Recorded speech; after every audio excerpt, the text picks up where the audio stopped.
cinephiles, and welcome to the Showbiz segment of the show, where we take a look at some upcoming films and top tracks of 2017, and of course Showbiz news.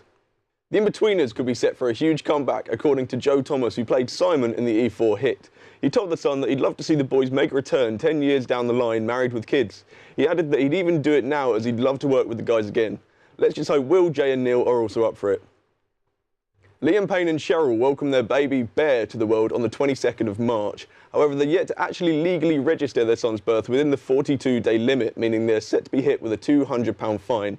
Though we don't think that amount of money will bother them, seeing as they were in two of the country's most successful bands.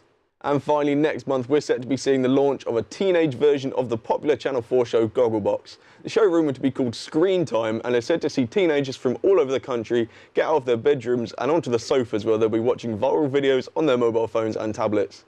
We wonder if this will see the rise of the next teenage version of Scarlett Moffat. Now let's take a listen to some of the biggest songs of 2017 so far. Up first, we have Shape of You from singer-songwriter Ed Sheeran, with over a whopping 1 billion views on YouTube. It had become the #1 in charts across several countries, including Belgium, Finland and the UK. It has been revealed that Ed now has a net worth of over £60 million. Next up, we have Bruno Mars with What I Like, with over 345 million views on just the music video alone. Mars also has a huge 6 billion views across his Vivo channel. The Hawaiian-born singer-songwriter now has an estimated net worth over $105 million. Now it's time for the film review segment of the show, where we have a quick look at the upcoming movies for 2017. Let's get started.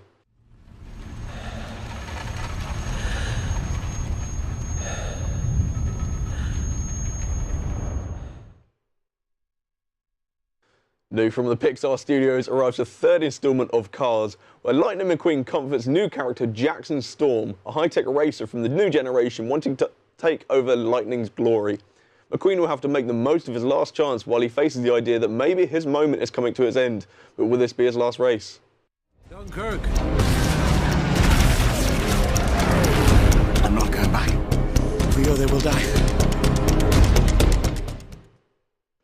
From Christopher Nolan, the visionary director of Interstellar, Inception and The Dark Knight, arrives Dunkirk, a film that reenacts the Dunkirk evacuation in the Second World War between United Kingdom, USA and France, starring movie Harry Styles, Tom Hardy, among others. The camera work in this film looks incredible. The only issue that we have with this film is that we already know how it ends.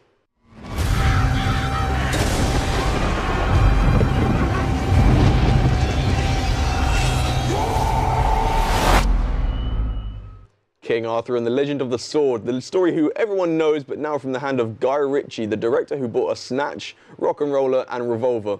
If this director is famous for something, it's injecting his films with fast-moving action sequences. The action scenes are adrenaline-fueled and full of energy, starring Charlie Hunnam and Jude Law. We really believe this will be amazing, and we can expect something fresh and reinventive. And here I have Paul Olivieris Paris with me today to tell me a little bit more about the upcoming movies. Hi, hello Jamie, thank you for inviting me.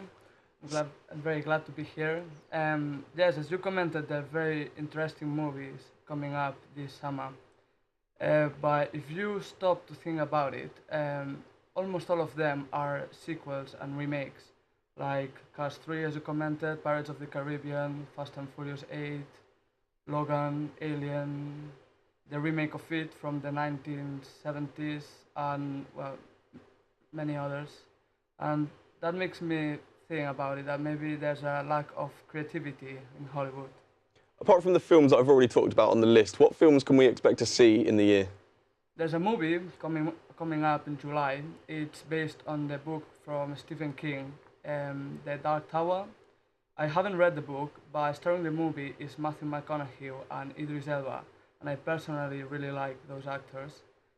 I don't know, for some reason I'm really looking forward to see that movie. And finally, which movies are you most excited to see for 2017? I'm personally quite excited about King Arthur. I really like the actor, and I'm a huge fan of Guy Ritchie, the director. Thanks for talking to me today.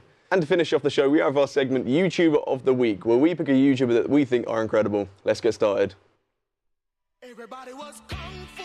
This week's YouTuber is Ryan Higa, or Niga Higa, as the YouTube community know him. With almost 20 million subscribers, the Japanese-born comedian, actor and internet star is currently the 15th most subscribed channel across YouTube, with a huge 3 billion views in total. He was claimed the king of YouTube with the most subscribers between 2009 and 2011, which is the longest reign on YouTube so far. According to Higa, this channel named Niga Higa is a combination of the word Niga, meaning rant in Japanese, and of course Higa, his last name. Higa started his YouTube career in July of 2006 by lip-syncing to songs and creating skits with his friend Sean Fujiyoshi. To this date, the most viewed video on Higa's channel is a skit called Nice Guys with over 70 million views. And that's all we've got time for today for the Showbiz segment of Television. Thanks for watching. I've been Jamie Chevalier-Watts. Goodbye for now.